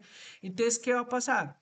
Se va aumentando la presión parcial de oxígeno, se aumentan los hidrogeniones, se está disminuyendo el CO2, empieza a disminuir ese 2,3-DPG y entonces vuelve a esa forma relajada.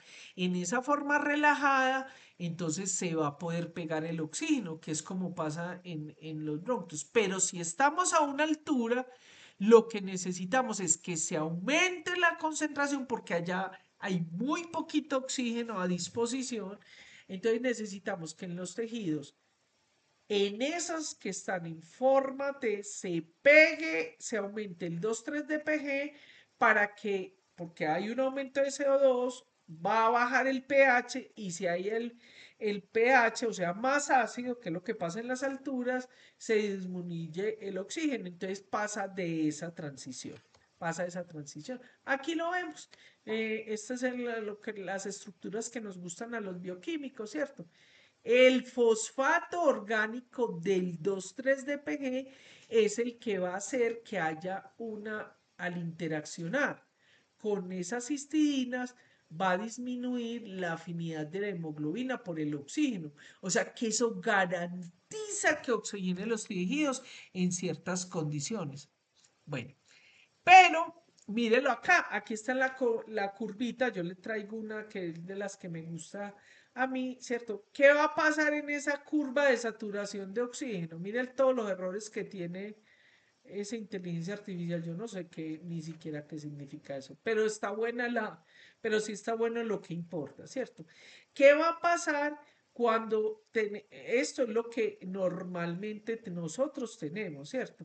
Entonces, cuando se desplaza hacia la derecha, ¿cierto? ¿Por qué?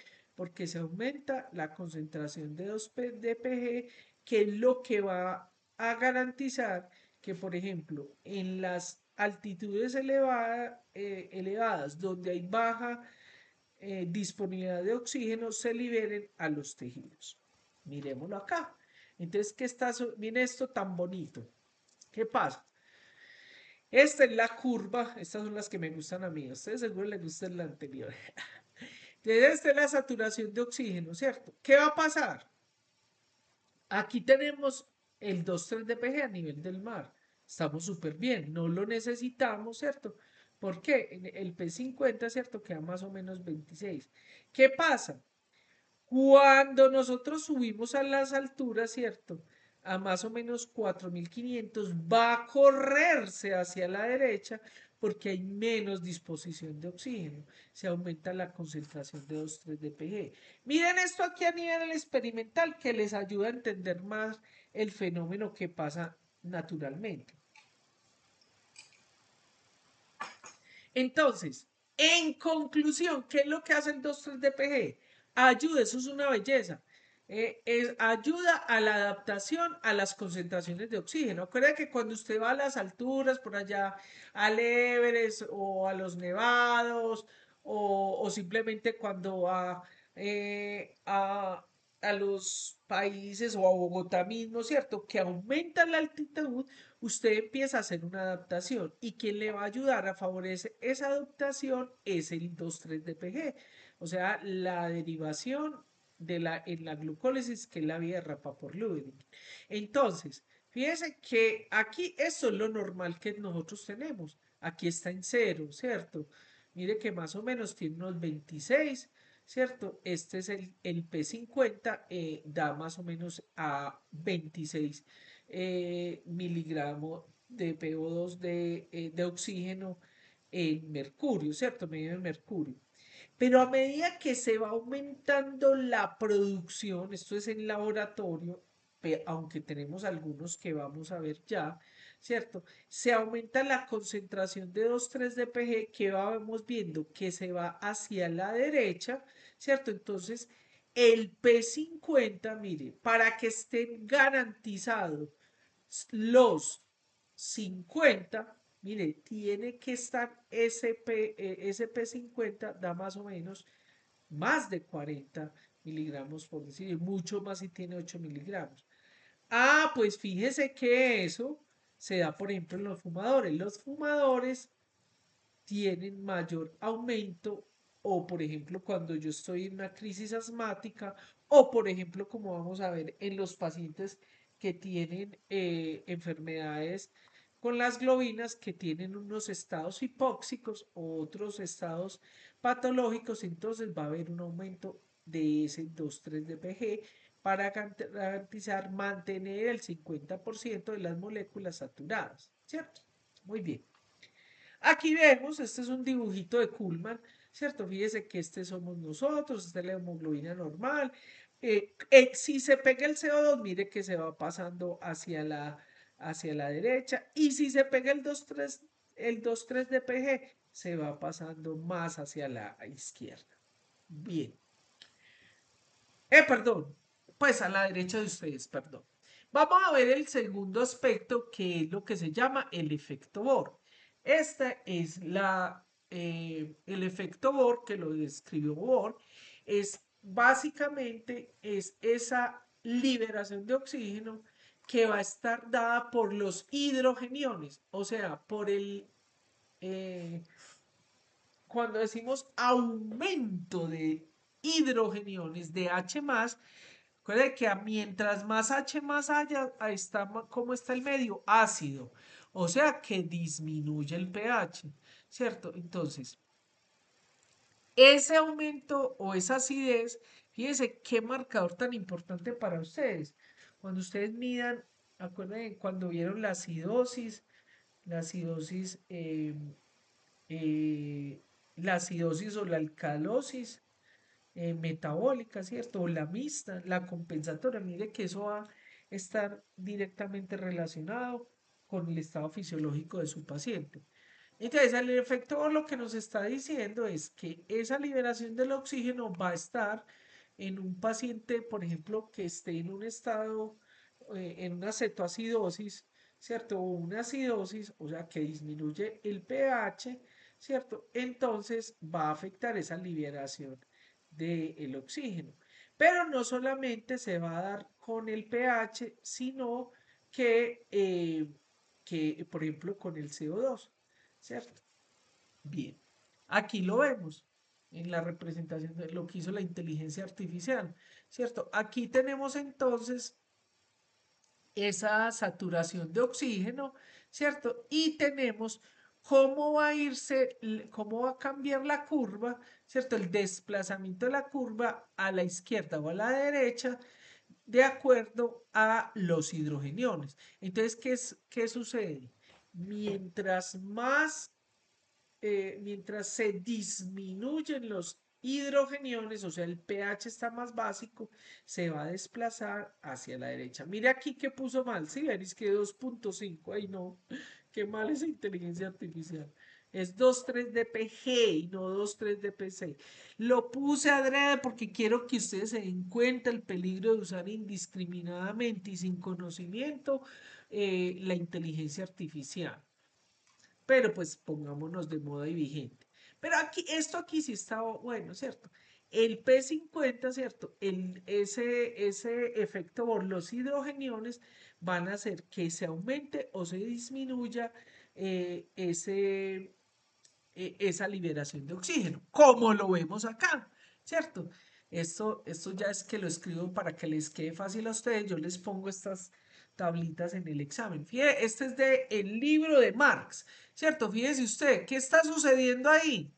Lo que está sucediendo es que cuando disminuye el pH, ¿cierto? O sea, hay más hidrogeniones, el P50 es mayor. Fíjenlo acá, mire, aquí está el P50. Hacemos los punticos. ¿Qué hace? Se aumentó el P50.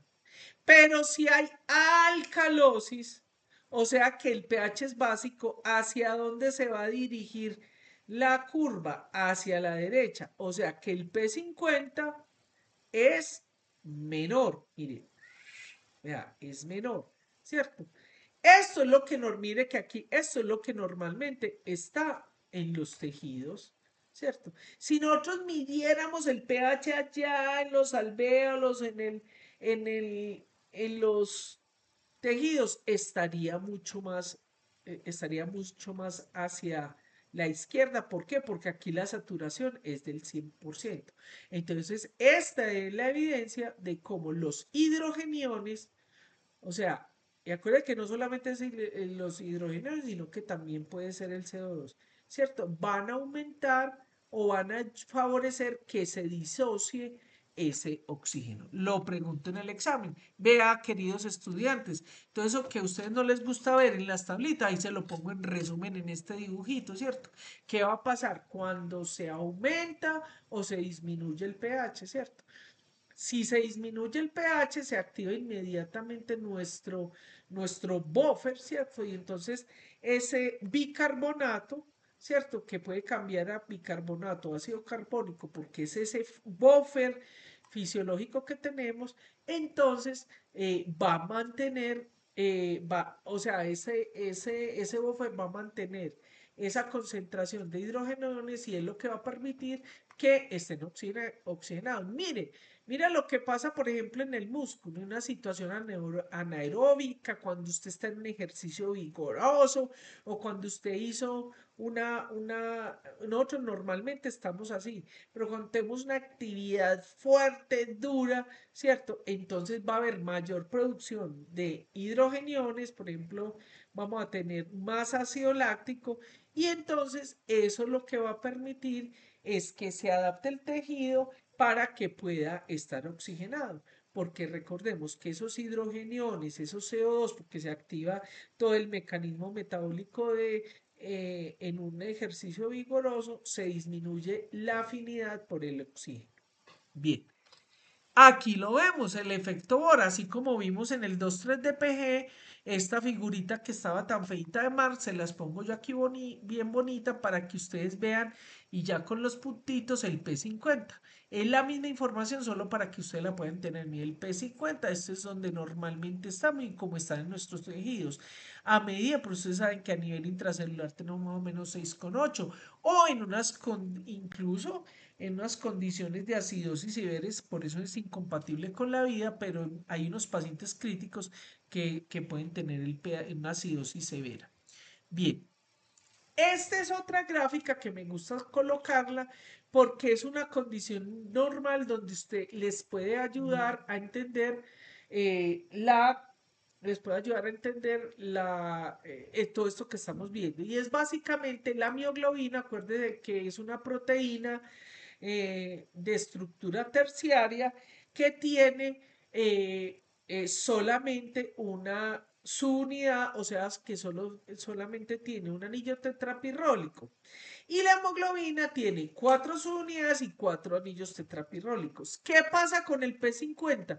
Mira el P50 de la hemoglobina, como solamente tiene un anillo tetrapirrólico, un grupo hemo, muy rápidamente el P50 entre 1 y 2 ya llega al P50 la mioglobina. En cambio, como lo hemos visto anteriormente, la hemoglobina para que llegue a su 50% de saturación, ¿cierto? Necesita más. ¿Por qué? Porque tiene 4 subunidades. Entonces, mire que para el P50, para para la hemoglobina es más o menos de 26. Bien, aquí lo vemos pues en lo que les decía, cómo se da en los tejidos y en los pulmones, pasemos. Recordemos entonces lo que les había mencionado antes. En este efecto Bohr está implicada la anhidrasa carbónica, ese buffer en forma de bicarbonato y de ácido carbónico, que es el que va a permitir y va a ser un sensor químico que nos ayuda para que se libere el CO2 o el oxígeno. Bueno, ya por último, vamos a ver, ya vamos a terminar la clase. No lo pongo muy en detalle porque eso lo ven ustedes con el profesor eh, Gonzalo, pero es para que recuerden que a esta hemoglobina, miren, los errores innatos del metabolismo generalmente están asociados a proteínas de actividad enzimática, pero este es uno de los ejemplos cómo se pueden dar errores innatos del metabolismo, enfermedades huérfanas relacionados con una proteína del metabolismo. Y este es el caso de defectos de la hemoglobina que se llaman hemoglobinopatías, que son defectos congénitos que se heredan de padres a hijos, autosómicos recesivos, ¿cierto? Donde se van a afectar o las cadenas alfa o las cadenas beta. Entonces tenemos las alfa talasemias y las beta talasemias. Eso nos da como resultado lo que es la célula en forma de hoz, es líquer, ¿cierto? Sí, células en forma de media luna o de hoz, eso significa en inglés que es hoz, ¿cierto? Y dan entonces la anemia falciforme. Esa anemia falciforme es básicamente porque vamos a tener una, una variante genética donde hay un cambio en una de las cadenas beta, se cambia una glutamina por una valina. Entonces, eso hace que cambie la estructura de la beta-globina. Esas enfermedades son muy importantes y tienen una alta incidencia, sobre todo en los países que están en la zona tropical y subtropical. De hecho, una cosa interesante es que se ha visto la relación de los pacientes que tienen esos rasgos de las alfa y de las beta globinas, en específico de las alfa globinas, porque como eso cambia la forma del eritrocito, o sea, la drepanocitosis o células en forma de hoz, que hace que, por ejemplo, en una enfermedad parasitaria como es la malaria, la malaria es una enfermedad provocada por un parásito que se llama el plasmodium. Ese plasmodium tiene una vida en el interior, un ciclo de vida en el interior del glóbulo rojo y otro en el nivel del hepatocito. Entonces, como en el glóbulo rojo ese parásito no se puede entrar, que es donde se reproduce y hace parte de su ciclo de vida, entonces los pacientes que tienen esto los protege contra la malaria y habría para hacer una discusión muy interesante. Y esto es una foto de la vida real, ¿cierto? Donde vemos, este es un glóbulo rojo normal, este es un crenocito y este es una célula en hoz. Cambia la estructura y produce entonces la enfermedad. Entonces, ese grupo de enfermedades se llaman las hemoglobinopatías. Aquí tenemos entonces básicamente las que van a dar, las que son con cadenas alfa, beta, ¿cierto? Y aquí entonces se nos da la drepanocitosis. Mire, aquí está la explicación por qué estas células se forman en forma de os, o sea, slique, por eso se llama esliquemia, ¿cierto? O aumento de células en forma de os en sangre, ¿cierto? También se conoce como drepanocítica, porque estas células en forma de os, que es un drepano, ¿cierto? El griego drepano, se llaman células drepanocíticas. Entonces, esa drepanocitosis hace que esa hemoglobina sea menos soluble y por lo tanto produce la anemia falciforme. Entonces, como ya vimos que es autosómica recesiva, entonces para que se dé la presentación más fuerte, que es la anemia hemolítica, no esferocítica, ¿cierto? Provocada por una hemoglobina S, ya sabemos de dónde, S y S es porque es homocigoto, pueden haber heterocigotos o homocigotos. Los que tienen la forma homocigota son más severos, ¿cierto? Ellos sufren, miren, este es un paciente, un individuo normal y este es un paciente con anemia falciforme. Los que les toque conmigo en la correlación clínica, vamos a ver pacientes con anemia falciforme. Entonces ellos sufren mucha vasoclusión y pues el cuadro es muy severo, sufren una anemia muy severa. Fuera de eso se hacen unos cristales. Afortunadamente hoy en día tenemos tratamientos que es la hidroxiurea. Tenemos la forma heterocigota, ¿cierto? Que es de mejor pronóstico, ¿cierto? Donde va el 50% es hemoglobina A y el 50% es hemoglobina S, ¿cierto? Tenemos también lo que se llama las heterocigotos para estas beta talasemias, ¿cierto? Que tienen la hemoglobina S, ¿cierto? Y tienen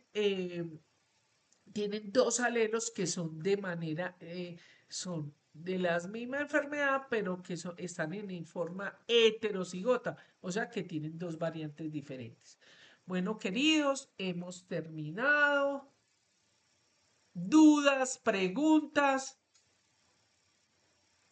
Ay, lindo, gracias, gracias. A ver cuántos sale. Ay, 84, salieron como 20.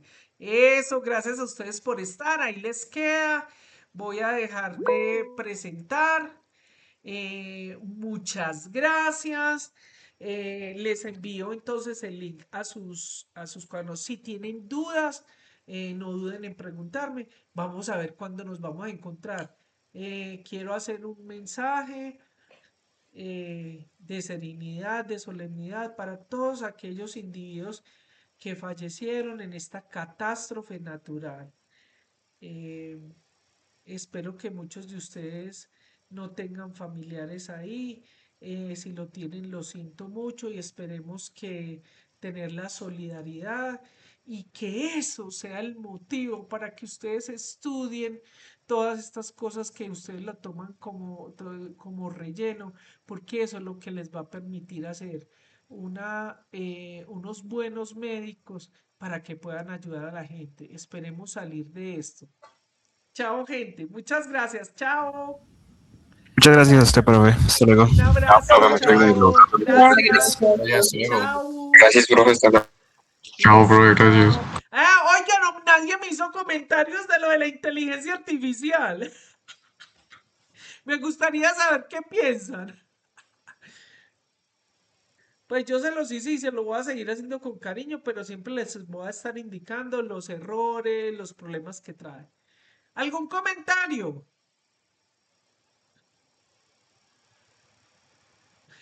Bueno. Chao, gente. Gracias. Voy a apagar ya la cámara. Profe. Voy a declinar. Gracias. Chao.